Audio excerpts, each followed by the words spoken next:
Hi there, my name is Alexis Wood, and I'm the Director of Graduate Admissions here at Lindenwood University. We are offering this presentation today to discuss our Doctor of Education program that specifically includes our Leadership EdD program and the various emphasis options that go with that degree. So without further ado, we will go over today's agenda, starting with a brief introduction of our primary presenter, Dr. Levitt. In addition to that, we'll cover the overview of the Leadership EdD program, our admissions requirements. We'll briefly discuss financial aid and then have our questions and answer session. So to get us started, we will turn it over briefly to Dr. Levitt, who is going to give us a little bit of background to what brought her into this role here at Lindenwood University and why she is so passionate to get this program off the ground, and especially as we look to our fall cohort to begin that for the fall 2021 semester. So Dr. Levitt, I'll turn it over to you.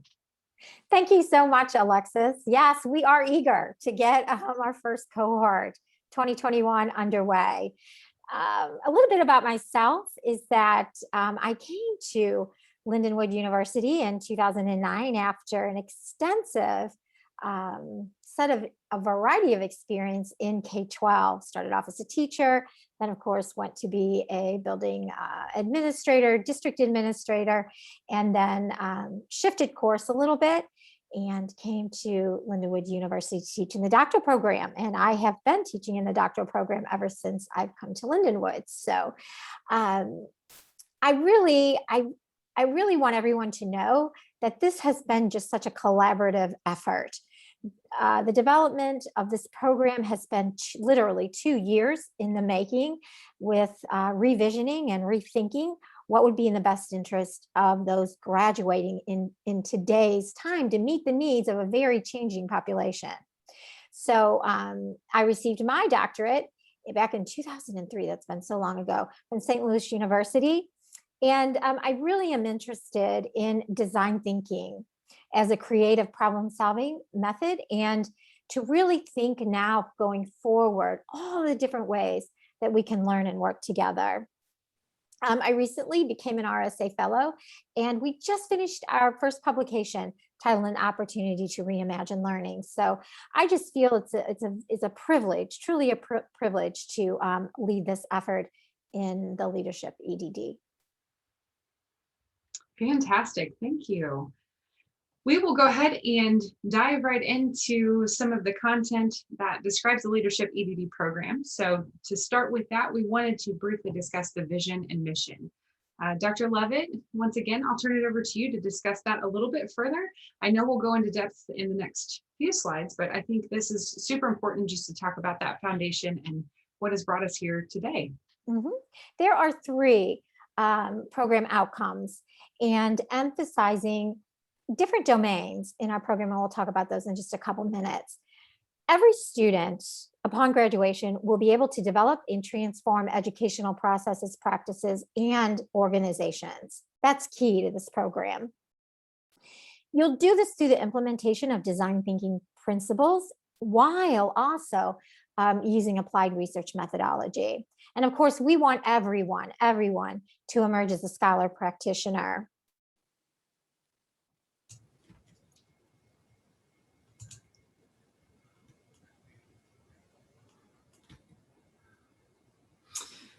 Can you briefly describe for us the program as you were developing this and those across campus? Who is the program ideal for?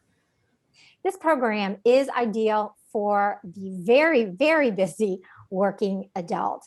And the way that we have redesigned this program, we have aligned the Leadership EdD here at Lindenwood University with the Carnegie Project of the Education Doctorate. And here's great news, is that we have just received word that we have been accepted as a university with approximately about 100 other leading universities throughout the United States as part of this Carnegie Project of the Education Doctorate. So I'm really excited to share that news. but this is a very applied program. We're looking for individuals who have a burning desire to create organizational change through creative problem solving. They are actually noticing in their current context some issue, some problem that they really would love to create a solution for. So we really are looking for what I refer to as change makers, solution seekers, individuals who just cannot wait to create organizational change and become a transformational leader. I love that. That is so exciting. Just as we briefly mentioned, we wanted to take the time to discuss some of the key components to the vision and mission. So starting with that development piece, Dr. Levitt, if you want to tell us a little bit more about those 4 components to that. I do, Alexis. Thanks so much. You will see in our conceptual framework, and you can find our conceptual framework on our website, that we have designed this program around 4 dimensions, 4 leadership dimensions. One being human centricity, another one being organizational change, ethics, equity, and social justice, and then technology. And what we did was we developed different course outcomes that are aligned to our dimensions, and again, supporting each one of our program outcomes. So it's a very, everything is aligned and well thought out here. And I really do highly encourage those that are interested in our program to take a look at our conceptual framework, because if you really want to get to know who we are as a program, as a college of education and human services, I think you'll gain a great deal of insight by taking a look at each one of our program outcomes, and then each one of the dimensions underneath one of those outcomes. So we started with development, next one being the implement design thinking principles and applied research methodology. Anything more to add here as it relates to those key components? Well, once again, it's all about applied. I can't stress that enough, because this has to be a meaningful experience, not only for the student, but how, as a doctoral student, they are making contributions to shifting the course. I always think about shifting the course as a boat, and what we're trying to do is to change the huge organization of education to best reach and teach all students. Thus, a focus on ethics, equity, and social justice. The last piece being emerge as a scholar practitioner. Anything further to add here? Yes, challenging the current educational landscape is our focus. And we do that through ideating, a part of the design thinking process, to create prototypes that are going to lead to new solutions. We are part of the College of Education and Human Services Digital Initiative. And so I would like to mention that as a student, you do have the option of purchasing an iPad or a keyboard and stylus through Lindenwood upon enrollment, or you can use the technology of your choice. But I think the main focus here is that we want learning to be mobile. We know that, like I say, busy working adults, you may be learning in a wide variety of different settings, and we're here to meet your needs. No, there's no need anymore, right, to actually come on campus, although we love for you to come on campus. We have a beautiful campus, but learning can happen anywhere and anytime. Certainly as a busy working adults, there's no doubt about that. I think it's important to further discuss the different emphasis areas that are offered with this degree. So we've got the 3 areas listed here. If you're able to tell us a little bit more about each emphasis area and maybe why a student or potential student would think of pursuing that specific area. We do have 3 areas, and one is curriculum and instruction. Then we offer an emphasis area in education administration with a focus on sitting for that superintendent exam and receiving superintendent certification. And then we've recently added the higher education administration emphasis. Curriculum and instruction is such a broad topic, but this would be for anyone in either, K-12 setting, nonprofit setting, corporate environment in which maybe you have a position in training of some kind. So this covers, it's almost like a blanket, which covers across all different kinds of contexts, regardless of the current position that you hold, as long as you have some link to teaching, learning, and development. I think curriculum and instruction would be the perfect emphasis area for you. And then, of course, those that are current administrators in a K-12 setting who really want to become superintendents would want to add on the Education Administration Advanced Certificate. And then our Higher Education Administration emphasis area is for anyone who sees themselves as a dean, as a, there's all kinds of positions in higher ed administration, perhaps a provost, a president. I know the coursework in the higher ed administration is specifically geared for all aspects, the full range of positions that are available.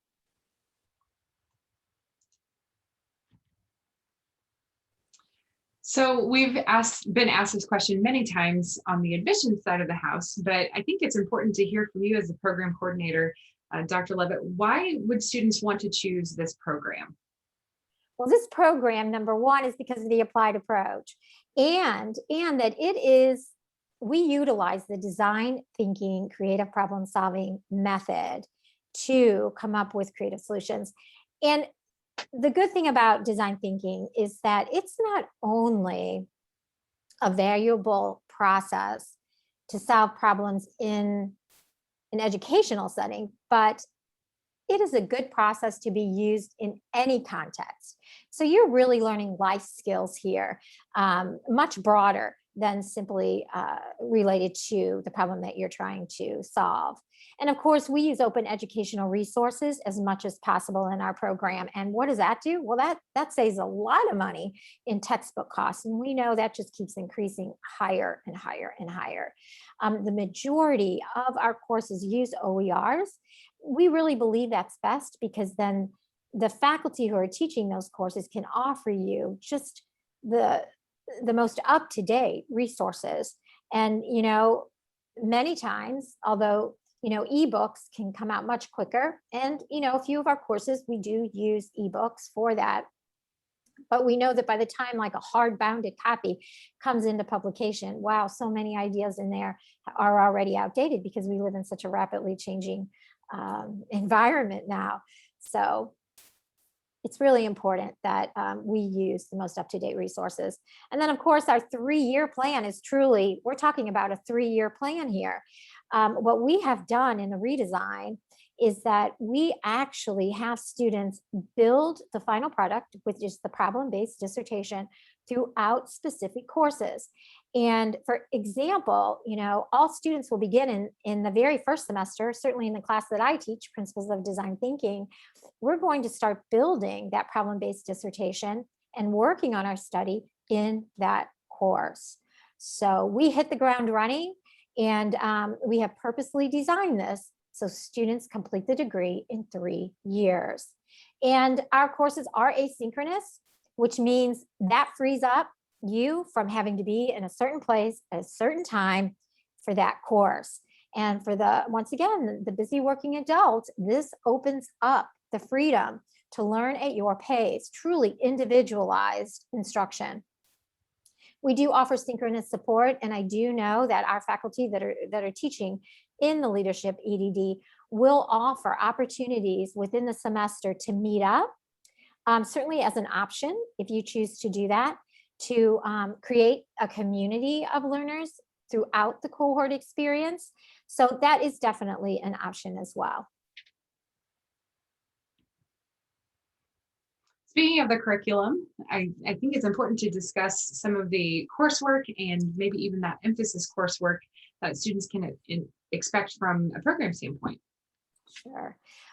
Every student will take 33 credit hours. That is the same regardless of the emphasis area. Those are key courses, and we believe that they should be taken in a certain order, because when we design this program, we know as educators all about scope and sequence. It's very important.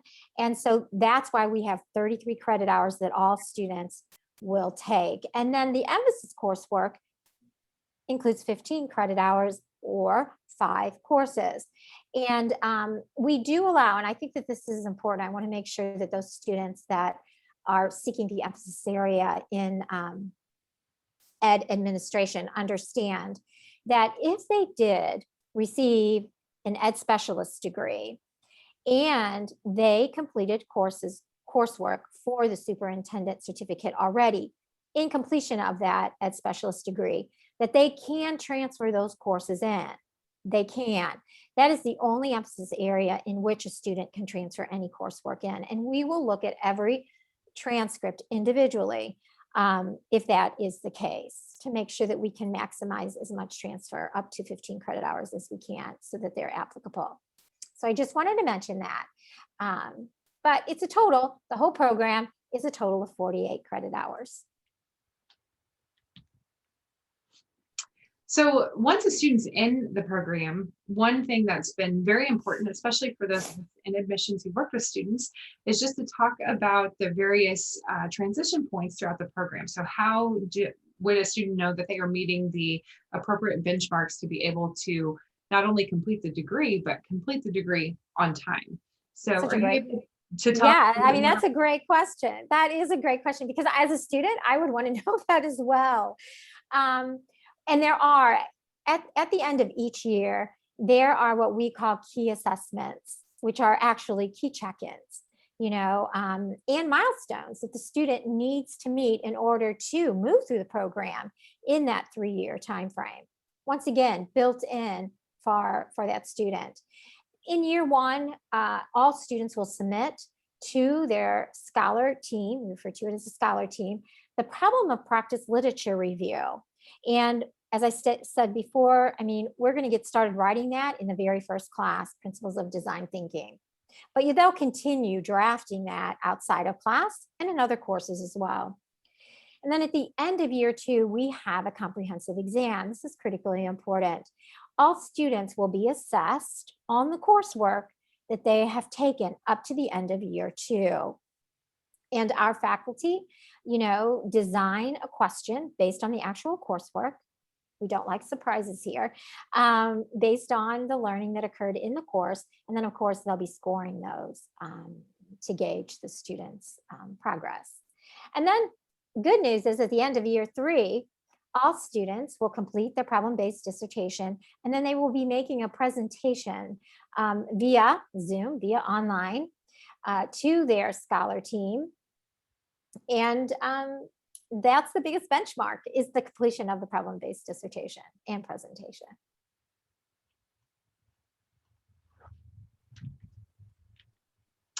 So speaking of problem-based dissertation, tell us a little bit more about what that entails and what it is that the scholar team would be looking for. And what I want to make sure right off the bat is this is nothing to be fearful of, because once again, you're building this throughout the coursework. And it is a written document describing the creative problem-solving process. I was just meeting with a fellow faculty member today, developing the template for the problem-based dissertation, putting it in template form. So that is a plus, because you will know what goes in every section of that problem-based dissertation. But all the projects are embedded within the coursework. So that's a plus. And it's something that is within your context, your professional practice context. And so, you're working with this issue on a regular basis. That's what we're trying to solve, an issue in the student's current context.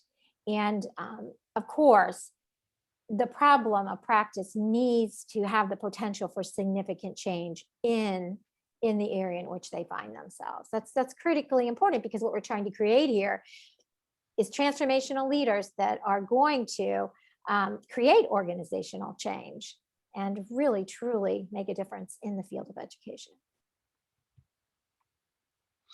So as students are moving through the program, it's important for us to be able to discuss those various support structures that we have in place as an institution. From your respective view, Dr. Levitt, are you able to tell us a little bit more about what you've put into certain places within the program so that way students do have that support? I am so proud of the support structures that Lindenwood University provides. This leadership EdD, you start off with an onboarding process, and that's in Canvas. We use Canvas here at Lindenwood, and all students will gain the necessary skill set through this onboarding process to be successful. And that's critically important because we're all about setting students up for success here. Ongoing support from their program advisor and their scholar lead, who will oversee them walking through and building that problem-based dissertation. And all faculty will have a cohort lead for this very first cohort. I will be the faculty cohort lead, and I'm really, really honored to be able to do that. And you know, the support that Lindenwood University, the institution, provides is phenomenal. Tech support. You can contact if there's any tech issues, you can contact them directly. The Writing Center is excellent. We have the ability here at Lindenwood University for students to receive online writing support. Not all universities necessarily have that in place. And our library, what you see here is a picture of our absolutely beautiful library that we refer to as the Lark. And so many library services are available to all students when they begin to draft their literature review. Nancy Messina is an outstanding resource for all students, and I'm sure they'll be in contact with each other as that process begins. Another important question, and just thought process in general, as a student is looking to pursue the program, what are some of the various dissertation topics, or how does a student come to know what that dissertation topic should be? Every problem is the student's choice. I mean, we are not going to propose any problems, and what is important is that during the application process, individuals realize that they have to have that problem. They have to come to the table with what that issue is that they want to be researching, because they'll be writing about it during the application process. So it has to be something within their immediate setting, what I refer to as the current context. And it's a problem that that they can seek a solution for. I know that sounds kind of, well, sure, everybody, would have a problem that they can seek a solution for, but it's really important that when they're thinking of their problem, that they have a couple conversations to maybe somebody that they might need approval from in order to seek a solution to the problem. They need to have those discussions prior to submitting their application, because what we would not want to see happen is someone, is accepted into the program and then finds out that, the person that they would need permission from to apply any kind of intervention or any kind of solution, they cannot receive that. So you really want to just have, some initial conversations and say, hey, I'm thinking about, applying and becoming a doctoral student at Lindenwood University, and they're really wanting me to come to the table with a problem that I will be working on seeking a solution to. And what do you think about this? Is this something, if I wanted to solve the problem, is this something that I could actually do here in this organization? I think that's critically important. And of course, is it a problem that's in need of a creative solution?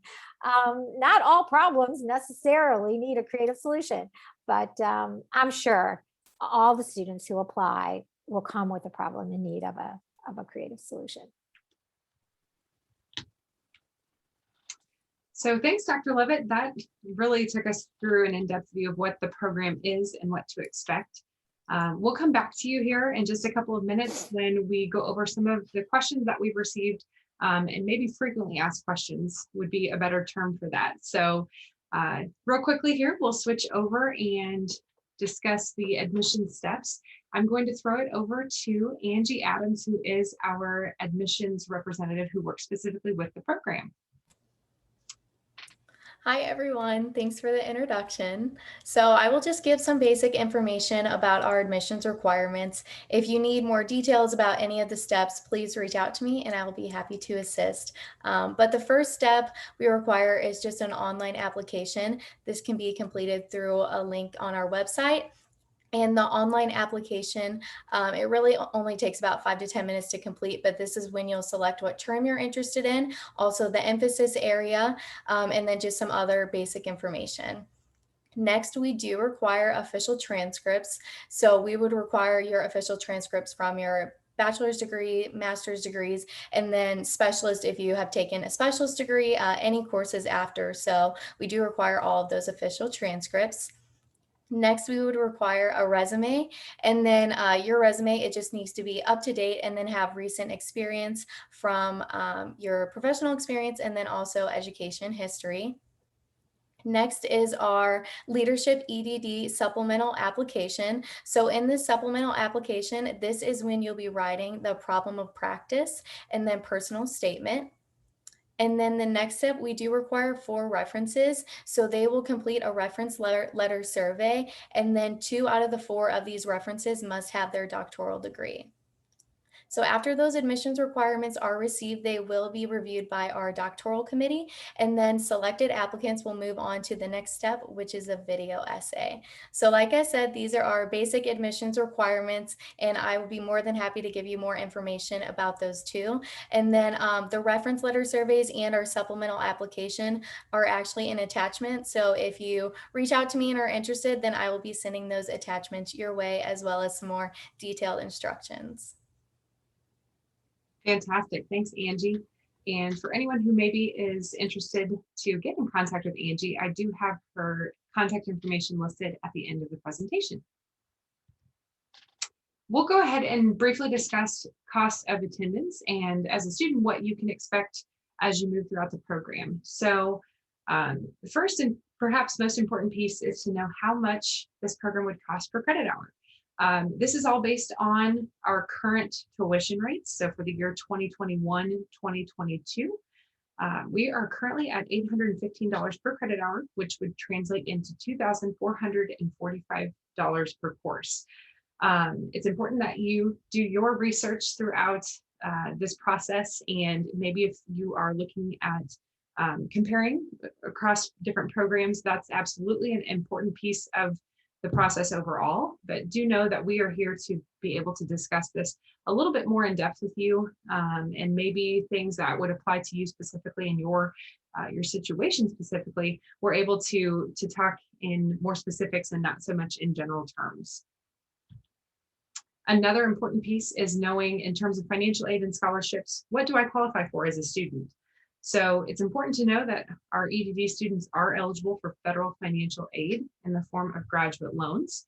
We do ask that if you would like to be considered for those loans, you do go ahead and file your FAFSA at the point that you apply for the program.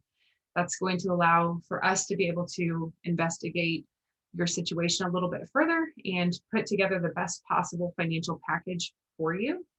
There are limited grants that are available to students. So this is another important time where you'll want to discuss this further with Angie, so she can look that over and see maybe institutionally what we have to offer you. And we can also look into outside scholarships and grants as well. For more information on any of this, please visit our website. I've got the link to our student financial services tuition pages available right here.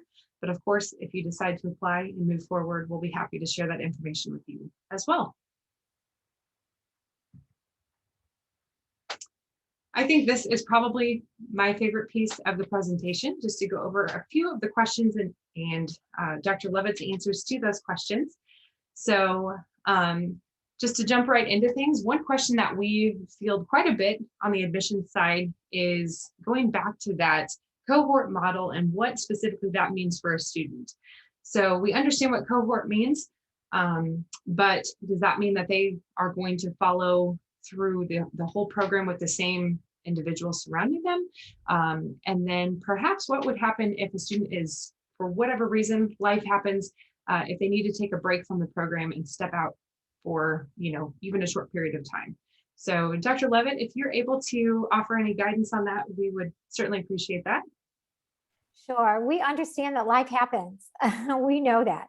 And so let me address that question first, is that if a student would need to, what we refer to here at Lindenwood, stop out for any reason, then what would happen is that they would work with our supervisor of graduate research, Dr. Wisdom, in developing and drafting the paperwork that's necessary.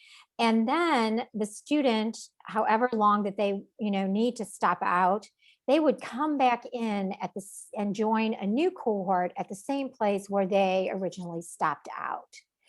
So that's the best way that I can explain it. If anybody has any questions or anything, they can certainly contact me. I'd be happy to go into greater detail about that. And we purposely designed this leadership EdD using the cohort model. Research shows that being in a cohort increases a student's chances of completing, because this is a very rigorous, demanding degree requiring a lot of outside time as well as online time to complete. And a cohort is an excellent way to build a community of learners. Even though you're online, we're hoping that every student feels that Lindenwood community in which they network with each other, can go online and challenge each other's current ideas through the multitude of discussions that we have awaiting them on all the topics that they'll be working with. So we believe strongly in a cohort because we think it's the best way for students to be successful. One point of clarification with that cohort model, this does not mean that the dissertation itself is completed in a group setting. All dissertations are individualized. Is that correct? Absolutely. Yes. We don't do group dissertations here. Every applicant comes with their individual problem of practice, and we'll be working through the program that way individually. Mm-hmm. Sounds great. I think you've covered pretty in depth with the synchronous and asynchronous course options and what that looks like. So wanted to skip ahead a little bit to we often have students who are very interested in the program, but maybe they don't have that specific background in education. Would you say that this program is still a good fit for that type of student who maybe is coming from like a nonprofit background or maybe even the corporate world? Absolutely. We want a diverse population of learners in each one of our cohorts. That really, brings a broad perspective. Because we know, right, out there in the working field, you don't find yourself in isolation, right? And so we hope individuals in the field of business, in the field of nonprofit, the corporate setting, K through 12 setting, higher education currently, we really hope that that we fill our cohorts with a broad diversity of individuals that will be able to share their different perspectives. It really strengthens the student's experience. Great. Can you talk to us a little bit more about where do students go once they've earned a degree? What would be next in line in terms of career goals or the types of jobs that they would qualify for? There's lots of opportunities, because just remember now, the doctorate degree is a degree of distinction, and there is only approximately about 3% of the entire population that earn their doctorate degree. So by graduating from Lindenwood University, you truly are setting yourself apart. And what are the kind of positions? Gosh, you can go into the corporate world, and we have had alumni go into the corporate world and assume training positions in the corporate setting. You could become directors of centers of teaching and learning. You can become instructional coaches across, both nonprofits, corporate, and K through 12 environments. You can work for nonprofits and develop curriculum for them. I know of one individual who's doing that as well. And I know of one individual who graduated from Lindenwood University and receiving their doctorate and began in K-12, right? Became a building principal and then a district leader, and has just recently emailed me and shared with me that they jumped and are now working for T-Mobile and jumped into the corporate setting. So this, once you receive your doctorate, you truly, truly are setting yourself apart. Lots of opportunity awaits. Fantastic. I think that's all the questions that we have for today. Dr. Levitt, did you have anything else that you wanted to add to this portion specifically? No, I just hope those listening consider Lindenwood University. It truly is all about, and I mean this wholeheartedly, we're about real experience, real success, and it's a terrific experience. Awesome. So I wanted to personally thank you for attending and for viewing this webinar today. If you think of additional questions after you've viewed this presentation, you are more than welcome to reach out to any of us who presented here with you today. So Dr. Levitt, thanks again for your time and for being here with us. Angie, who is also on the call, she's the admissions counselor specific for this program, her email address is listed right there. And then myself, Alexis, I'm the Director of Graduate Admissions, and I'm more than happy to answer any questions that you have as well. So thank you and take care.